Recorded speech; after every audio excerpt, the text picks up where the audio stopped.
Hello Zainey friends, and welcome to another makeup and a movie where I do my makeup. And I talk about a movie. And today we are talking about... Hocus Pocus. Yes, because it is the start of Hocus Pocus week. And that means that all week long we're going to have Hocus Pocus videos, we're going to have Halloween videos, we're going to have smelly stuff videos.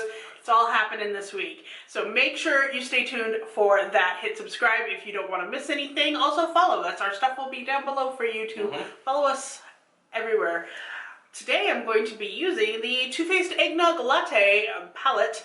Also stay tuned later in the week because I will be using another palette from this Too Faced collection in a collab with somebody from my Geeks and Beauties group, so make sure you are checking that out as well. For my lips, I'm using the Gen Nude Liquid Lipstick in Slay. But if you want to see how I did this whole look and talk more about Hocus Pocus and the ridiculousness that is that movie, just keep watching.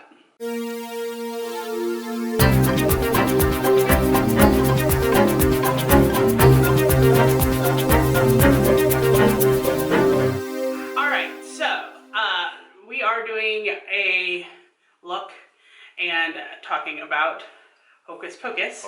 And because of this, I kind of looked to the Henrikson sisters and their color choices of their costumes, outfits, to decide how I was going to do my makeup look. I did decide I was going to use, even though it is a Christmas palette, the Too Faced Eggnog Latte. This is actually the third palette I've used. I've kind of talked about the other two and used them in looks and videos in the past, so I decided I was just going to use the third one, which is really awesome because it has colors like this. So it has the green that kind of brings out Winnie's dress, and then you have like kind of oranges and browns, which is the other two sisters. So I decided to kind of go with that. Nice. Yeah, so my plan is to use Frosty Nog all over the lid and then Peach Cobbler in the crease along with kind of a skinny latte iced coffee mixture, just get it all in there. And then Central Perk is going to be in like the outside corner V and then a little bit smudged down under my line. And then Eggnog Latte and Cold Brew, we're going to do a mixture of those, kind of an ombre effect on the lid. Yeah, so that way I don't have to talk about it all while we're talking about Hocus Pocus. That's kind of what we're going to do. Right. Also wanted to take note, we're wearing our Skull Kitty t-shirts. Yes. Yay, Halloween. Got those in a loot crate like a couple years ago, so we decided it's kind of Halloween-y. Yeah. Definitely. All right. All right. Are you ready? Yeah, sure.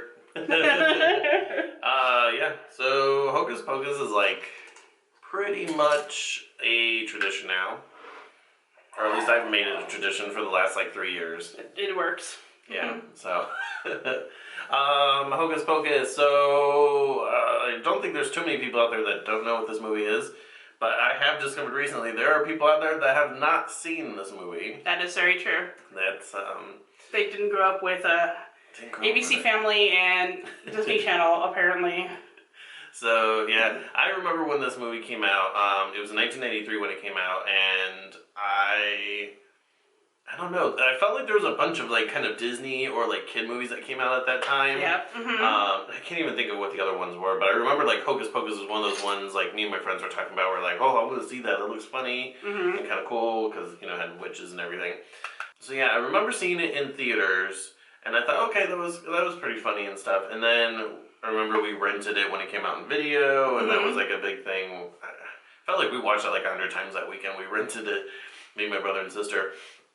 So grew up with that, and like, you know, watched it multiple times? Yeah. I remember we watched it, well, like my brother and sister, when they were kids, like, just pop it back in, hit rewind. Right. The struggle with rewinding movies. Did you have one of those, like, VHS tape rewinders? No, we were not fancy like that, nope. Because we rented a lot from, like, you know, Blockbuster and whatnot, so we had one of those rewinders, so we were like, oh, we have to take it back. I'll rewind. I remember them, yeah, those were neat. That was fancy for me. I thought that was pretty fancy. But, so it's the Sanderson sisters. They're these three witches who, 300 years ago, before the start of the movie, which takes place in 1993, they were hanged for... Hung. Oh, sorry. They were hanged. But that was cool for a little bit. They were hung. They were hung for Oh yeah, kidnapping and murdering a child. Well, I guess they murdered. Yeah. A child. Emily. Yeah. Right? Yeah, I guess they pretty much killed her with what they did. They basically sucked her life force out to make themselves younger. And so, yeah. But and you know, it's they, a Disney movie, so it's not completely... Yeah, it's not like they were like, we killed her. I mean, well, they say they're after children's lives and stuff. Right, exactly. But really quick, though, this is a Disney movie. It's very interesting because there's a lot of adultness in it. Oh, the humor. Yes. That definitely was over my head as a kid, but, like, as an adult, like, is hilarious. It's pretty funny in this movie. So, but anyway, so yeah, they put a curse on everyone and said, you know, we'll be back, you know, when the moon is full and the black flame candles lit by a virgin, we will come back and come back after your children. So that happens in the present. There's a kid. Which is really funny because when you think about these ladies, they aren't the most sinister looking ladies. In fact, they look pretty laughable. They're pretty ridiculous looking, yeah. You know, I wouldn't be afraid of them. I'd be like, haha, you're Yeah, that's the thing about it, is they're not scary. I mean, not really. No, not threatening. I mean, a little bit, I guess. I think that's kind of the allure of them, too, you know? Yeah, I mean, especially it being a family kind of Halloween movie, you know, you don't want them to be too scary. Yeah, exactly. But they're ridiculous, a little stupid. And of course, the main thing of the story is the whole fish out of the water thing with them. They're in the present day, and it's, you know, obviously different. They're dealing with, you know, like firemen and buses and roads. True. So obviously, and then the kids that brought them back, or the kid that brought them back, and his sister and his crush, they tried to stop the Sanderson sisters from killing all the children in town, because they have that one night to do this, and if they don't take at least one child's life, then they will turn to dust at dusk. Mm-hmm. Dusk. Yeah, right. Dusk. Yep. Dawn. Dusk is the sun going down. Dawn. So they have until dawn. Mm-hmm. It's morning. Yeah, basically when the sun comes up. So yeah, they go on that adventure. They are joined by this cat that is actually a human boy who was the brother of the girl that was killed at the beginning of the movie by the witches. They put a curse on him to make him immortal, and this cat. So he joins along with them to fight the Sanderson sisters and stop them. So that's the bulk of what the story is and all their ridiculousness. So that's what it's about. It's funny. Bette Midler is really great as Winnie Sanderson. She's kind of like the main sister of the three of them. And then there is Kathy Najimy, who is Winnie. No, sorry. Winnie is Winifred. Mm-hmm. Who is Mary. So yeah, Winnie is Mary. Oh my Kathy is this Mary. Is all getting cut out. Kathy is Mary. Kathy Najimy is Mary. Sarah Jessica Parker, this one's easy, is Sarah. Who is sister Sarah. Yeah, so they each have their own little things going on. Like, Winifred is obviously kind of like the leader, and she's the one that's, you know, it's her book, her spell book, which is made of like human skin. It has like an eyeball on it that moves and blinks and stuff. It's really creepy. It's like alive. It like will flip to pages for them and stuff. So she's like the leader, and she's kind of high strung most of the time. Mm-hmm. Mm-hmm. And then Kathy Najimy as Mary is kind of like, I don't know. She can smell children. That's her like thing. Yeah, that is her thing. She's not like super dumb, but she's not like super intelligent either. Yeah, she's very like supportive. She's like the supportive middle sister. She's always like calm, like calming circle. And there's a point where Winifred is like, it's done, we're gonna turn to dust. And she's like, oh, she's like trying to soothe Winifred, and that's a pretty funny scene too. And then you got Sarah, who's the youngest and the dumbest of the three. She's like boy crazy and simple. I guess that's probably the easiest thing. I think that she basically lets her other sisters take over. Yeah. I mean, you get the sense that she's the younger one, and so she just kind of lets them do what they need to do, and she goes along with it for fun. Yes, yeah, definitely. So she's got a lot of really funny lines in it. And she's always like somewhere in the background. Like it's usually Winifred and Mary like talking or doing something or plotting, or solving, and then like Sarah's in the background, like doing something completely stupid or ridiculous, spinning, like, you know, so whatever she that's wants. why you gotta watch it multiple times, so you can kind of look for Sarah in the background doing something, or like they'll be like hunting for the children, and then they find her and she's like off making out with a guy somewhere, and it's like. Sarah. So now that I have finished the eyeshadow, I'm going to go in with a lot of liner. So the first one I'm going to do is this purple one. I don't know if I've used this before, but this is Kat Von D, and it is I think it's called Homey is the color, but it's this really beautiful purple because on Winnie's dress, not only is her dress green, but the insides are purple. So I decided to use that.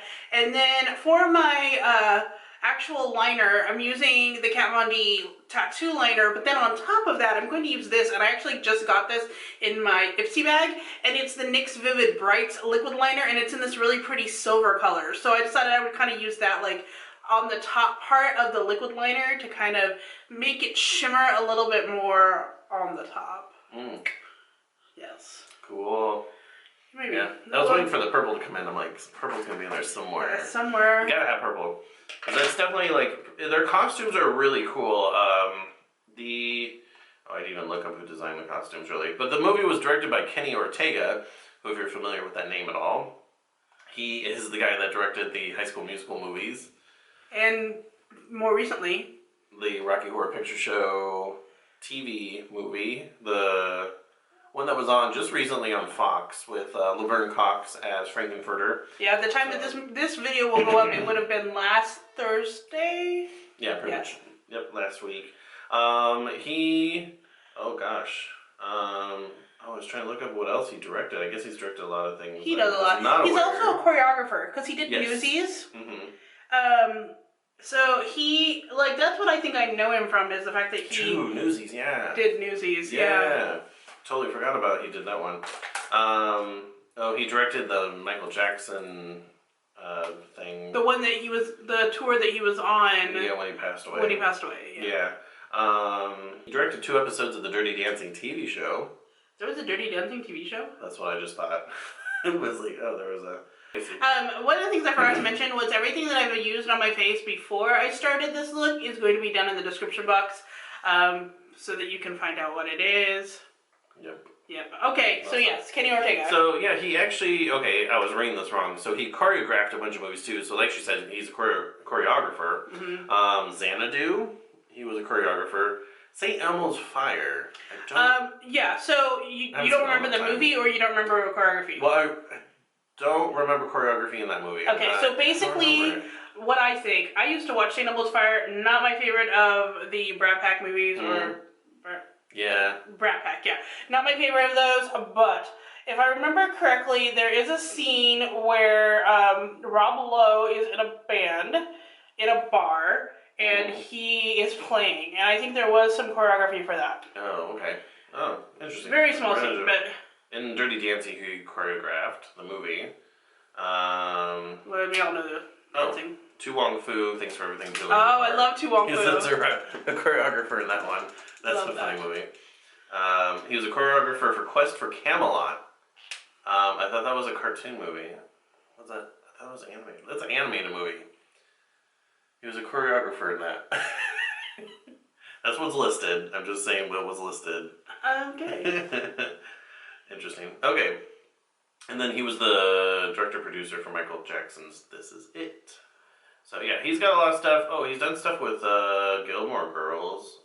Where did it go? I'm not surprised. There is he's a director. He directed 11 episodes. Wow. Yeah. Oh, did not know that. I did know that because when I was watching it, I was like, oh. Oh, it'd be like... When you see him on the credits, you know? Yeah, interesting. I mean, we do fast forward through the song, because when you're binge watching it, you hear it like every single time. You're like, again with the song. But thankfully, a lot of the guest starring credits happen after the song, so you're fine. That's cool. Yep.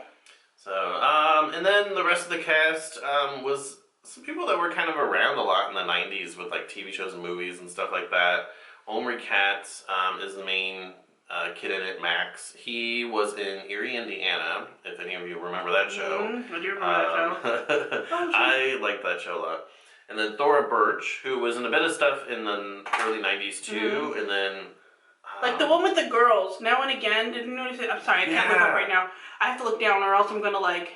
That's fine. I did it twice already. I got like liquid liner. Okay, anyway.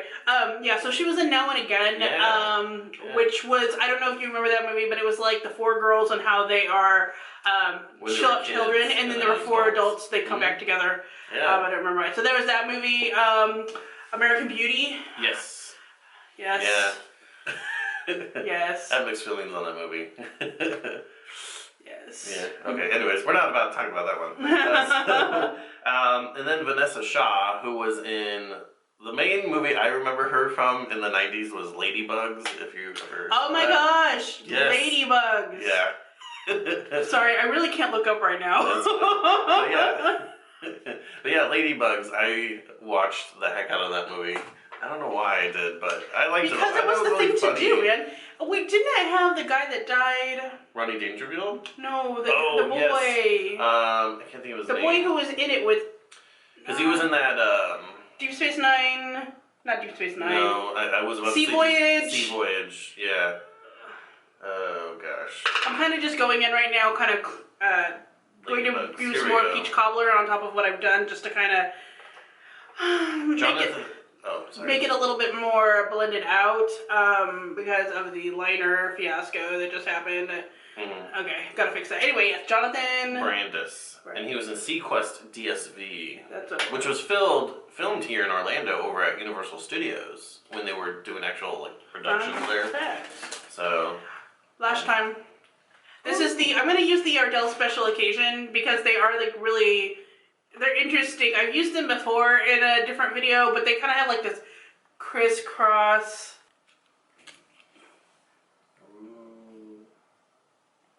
Lashes. Okay. So yeah, let's see. So yeah, Vanessa Shaw, who's basically Max's crush in the movie, she's in it.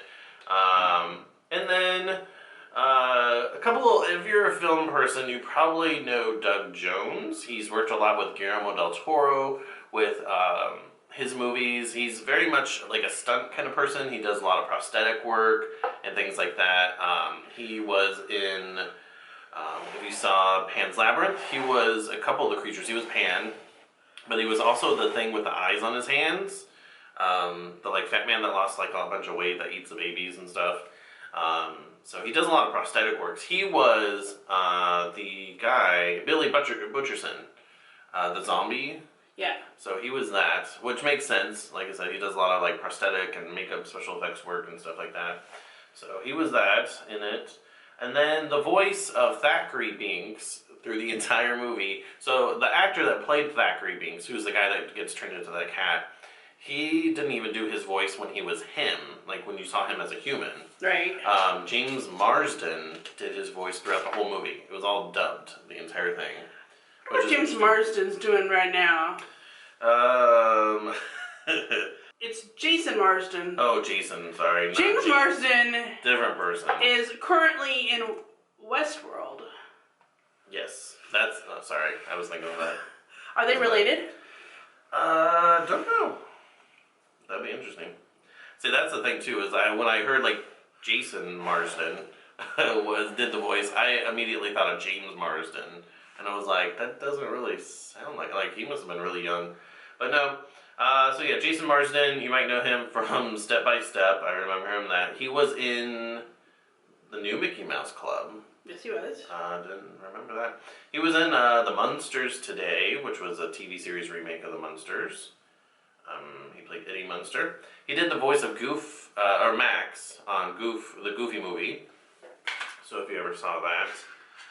Which I remember that. I watched the heck out of that movie too. He was on Full House for a little bit as DJ's rich boyfriend. So he had like a bunch of little parts throughout the 90s. So, and he mostly does voiceover work, it seems like now. Yeah, pretty much everything he does is like voiceover work. Mm-hmm.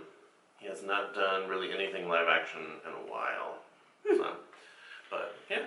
Alright, I'm up to my last thing, and I'm going to use a natural look on the lips, and this is the Bare Minerals Gen Nude. I actually have like 3 or 4 of these. I have 2 full size and like 2 small size. I literally cannot get enough of these. They are amazing. They last all day. They smell like frosting, and I love that they're nude. They're just perfect. So this color is actually in Slay, which I thought was kind of appropriate for, you know, a Halloween look. I did want to mention while I'm putting this on, and maybe you can talk more about this, but the thing that struck me this last time that we watched this movie was the strange relationship that Thackeray and Emily kind of have. I always felt like he really cared about her and he wanted to protect her, he wanted to find her, and I'm not questioning that. What I'm questioning a little bit more is the fact that it seemed to me like it was too familiar. I mean, I have a brother. I don't think I'd ever act like that with my brother, but maybe there are families that do, so maybe you can kind of speak to your observations on that one. Yeah, I get that. I get where you're coming from with that. Yeah, I felt this, well, okay, I'll say I didn't feel that way about Thackeray and Emily, their brother-sister relationship. I felt that way about Danny and Max a little bit. I felt like they were a little too cuddly. Yeah, that too. Like, especially at the end of the movie, there's a part where they're like kind of talking, they're like, I love you a lot, and they're just like, and I'm just like, like, okay. I don't know, it just felt, I don't know. I didn't think, well, to be honest, I don't think Thora Birch was a very good actress in this. But, I mean, she's a kid, though. Right, too much. But there were some times it was just like, really, ugh, I don't know. It was kind of bad. But, yeah. So, yeah, it was odd. It's odd. Okay, there's but I think that was like supposed to be a theme, is like a family brother-sister love thing, because you had that with Thackeray and Emily. Right. And you have it in the present with Max and Danny. It's kind of, it's supposed to be like a parallel thing, but there's so many other things happening. I don't know. Don't pay attention to it too much. Right. So, but there's some trivia for the movie. Fun facts. But yeah, so some of the trivia for the movie. This was originally going to be a Disney Channel original movie, but then Walt Disney Studios found the script and thought that this could do well as a theatrical release. So they ended up doing that, and then they thought to put Bette Midler in it because she was in a Disney movie. It was Touchstone Films, which is owned by Disney. In the 80s, one of their most popular films, which was Down and Out in Beverly Hills. So she got Golden Globe nominated for that role, so they figured they'd pull her into this. Right. And she's actually come out now over the last few years because it's got like a cult following now, and said it was definitely the most fun she ever had on a film, which is interesting. She's done so many films in her life. Yeah. So many various roles. So it was kind of cool that she came out and said that. Sarah Jessica Parker, yeah, the Salem witch trials happen, and well, yeah, basically what you're saying is that because this, where they hang them during the Salem witch trials is after the Salem witch trials would have taken place. Yeah. But in my opinion, I think that the reason why they did that is because, okay, so when you look at these sisters, they're not like, I don't know, you don't take them seriously as witches. So my thought is that they're like the last holdouts, right? So like these are like the remnants of the witches in Salem. They finally got them because they're so like ridiculous. Their own little branch of it. Right, exactly, like, you know. They didn't like the way that was being ran, so they kind of made their own little home witchcraft church kind of thing. But also, like, the thing that always kind of struck me about the Salem witch trials is that the witch trials weren't real. They were weeding, I mean, they were, but they weren't. They were weeding out, and people who were not witches were hung for just being associated with other people that were not witches. So I think that also kind of makes an interesting point that, you know, these were actual witches, but they're like, you know, haha, you know, you wouldn't take us seriously as an actual witch, but you're gonna go, you know, we're the last people that you would hang for this because maybe it was a really good disguise, you know, that was their MO, like that's how they hid. I don't know. That's a good theory for it. I like that. Yeah, I like that. That makes a lot of sense. So basically Sarah Jessica Parker plays Sarah, who is a witch, and who basically gets hung, who gets hung as a witch. Right. On the show, Who Do You Think You Are, if you remember that show, where basically celebrities would go and try to find out their family timelines, she found out that she was actually shocked to discover that her Just talk about Salem witch trials. Alright, so, Sarah Jessica Parker, yeah, the Salem witch trials happen, and, well, yeah, basically what you're saying is that because where they hang them during the Salem witch trials is after the Salem witch trials would have taken place. Yeah. But in my opinion, I think that the reason why they did that is because, okay, so when you look at these sisters, they're not, like, I don't know, you don't take them seriously as witches. So my thought is that they're like the last holdouts, right? So like these are like the remnants of the witches in Salem. They finally got them because they're so like ridiculous. Their own little branch of it. Right, exactly, like, you know. They didn't like the way that was being ran, so they kind of made their own little home witchcraft church kind of thing. But also, like, the thing that always kind of struck me about the Salem witch trials is that the witch trials weren't real. They were weeding, I mean, they were, but they weren't. They were weeding out, and people who were not witches were hung for just being associated with other people that were not witches. So I think that also kind of makes an interesting point that, you know, these were actual witches, but they're like, you know, haha, you know, you wouldn't take us seriously as an actual witch, but you're gonna go, you know, we're the last people that you would hang for this because maybe it was a really good disguise, you know, that was their MO, like that's how they hid. I don't know. That's a good theory for it. I like that. Yeah, that makes a lot of sense. So basically Sarah Jessica Parker plays Sarah, who is a witch, and who basically gets hung, who gets hung as a witch. Right. On the show, Who Do You Think You Are, if you remember that show, where basically celebrities would go and try to find out their family timelines, she found out that she was actually shocked to discover that her 10th great-grandmother was arrested in Salem in the late 1600s for committing sundry acts of witchcraft and choking a neighbor to death. Her case never went to trial, but it kind of did shock Sarah Jessica Parker to discover that someone was accused of witch in her timeline. Yeah. That is amazing. That's kind of funny.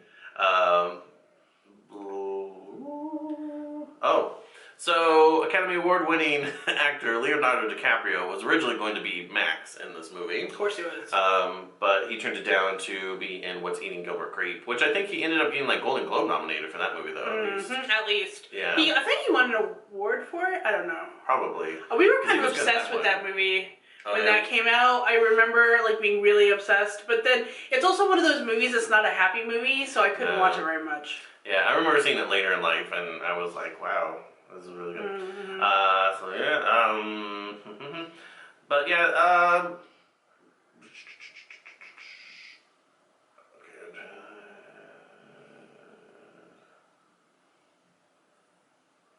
was just trying to look for a couple things I might mention. Okay. So a couple other little funny things from the movie. You've got Gary Marshall and Penny Marshall in the movie, uncredited. They're siblings in real life, but they end up playing this married couple, and he's like dressed as Satan, as the devil, and they end up thinking he's Satan in the movie. It's kind of a little funny scene that happens there. And then she's the wife that has like these curler things in her hair. Nope. And they think she's Medusa. They're like, she has those like bendy curlers. Yeah, you know that's what we're talking about. It's the ones that you would, I used to have these too. So like, they would be like silicone hot rollers that are long and skinny, and you would heat them up, and then you'd roll them, and then you would tie them off and like bend them, and they would stay in your hair, and then you take them out, and they, I don't know, my hair didn't really hold curl very well. It still doesn't. So I would use those, and I'd take them out, and they'd just be like, it never really worked. That's fine. And then really interesting fact is in the movie is Halloween pretty much day the whole movie, and they're in school on that day, Halloween, and they say, what year is it? They say it a couple of times. It's 1993. It's 300 years since whatever happened. And well, October 31st in 1993 was on a Sunday. So it's kind of weird in Salem to go to school on Sunday. It was like remedial class, right? Maybe. So yeah. So those are the little fun facts I got. Yep. So overall, it's a fun movie. It's a goofy movie to watch every year. It's a light movie in the mix of all the other horror and everything else that's happening. And we felt like we had to do this just because we got so many things over Hocus Pocus. Yes. You know, themed, and we were like, we gotta do a week, right? So this would be the first, I think of the way I planned it, this is gonna be the first video of 3, but there will be other Halloween videos this week. I think this week I'm going to actually end up doing like 5 or 6 because we have so many things to bring to you that are Halloween themed that we want to get in before Halloween. So if you're interested in seeing more in our Halloween Hocus Pocus playlist, make sure you look down below and I will put all of those videos in there for you because we've got some Bath and Body stuff and then we've got more makeup stuff, so we got a lot planned. We're really loaded with Hocus Pocus this week. That, yes, so true. Yeah, so thank you so much for watching, and until next time. Stay zany. Bye-bye. Intro. 10th great-grandmother was arrested in Salem in the late 1600s for committing sundry acts of witchcraft and choking a neighbor to death. Her case never went to trial, but it kind of did shock Sarah Jessica Parker to discover that someone was accused of witch in her timeline. Yeah. That is amazing. That's kind of funny. So, Academy Award-winning actor Leonardo DiCaprio was originally going to be Max in this movie. Of course he was. But he turned it down to be in What's Eating Gilbert Grape, which I think he ended up being like Golden Globe nominated for that movie, though. At least. Yeah. I think he won an award for it. I don't know. Probably. We were kind of obsessed with that movie. When that came out, I remember like being really obsessed, but then it's also one of those movies that's not a happy movie, so I couldn't watch it very much. Yeah, I remember seeing it later in life, and I was like, wow. So a couple of other little funny things from the movie. You've got Gary Marshall and Penny Marshall in the movie, uncredited. They're siblings in real life, but they end up playing this married couple, and he's like dressed as Satan, as the devil, and they end up thinking he's Satan in the movie. It's kind of a little funny scene that happens there. And then she's the wife that has like these curler things in her hair. Yep. And they think she's Medusa. They're like, she has those like bendy curlers. Yeah, that's what it is. It's the ones like I used to have these too. So like there would be like silicone hot rollers that are long and skinny, and you would heat them up, and then you'd roll them, and then you would tie them off and like bend them, and they would stay in your hair, and then you take them out, and I don't know, my hair didn't really hold curl very well. It still doesn't. So I would use those, and I'd take them out, and they'd just be like, it never really worked. That's fine. And then really interesting fact is in the movie is Halloween pretty much day the whole movie. And they're in school on that day, Halloween. And they say, what year is it? They say it a couple of times. It's 1993. It's 300 years since whenever it happened. And, well, October 31st in 1993 was on a Sunday. So it's kind of weird in Salem to go to school on Sunday. It was like remedial class, right? Maybe. So yeah. So those are the little fun facts I got. Yep. So overall, it's a fun movie. It's a goofy movie to watch every year. It's a light movie in the mix of all the other horror and everything else that's happening. And we felt like we had to do this just because we got so many things over Hocus Pocus.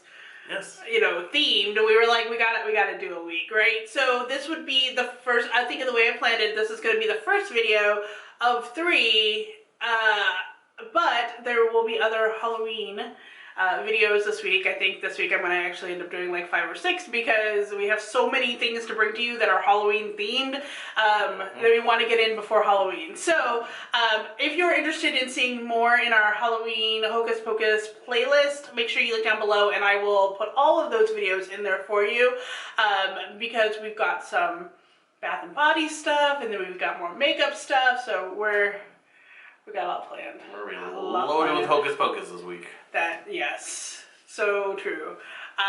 Yeah, so thank you so much for watching, and until next time. Stay zany. Bye-bye.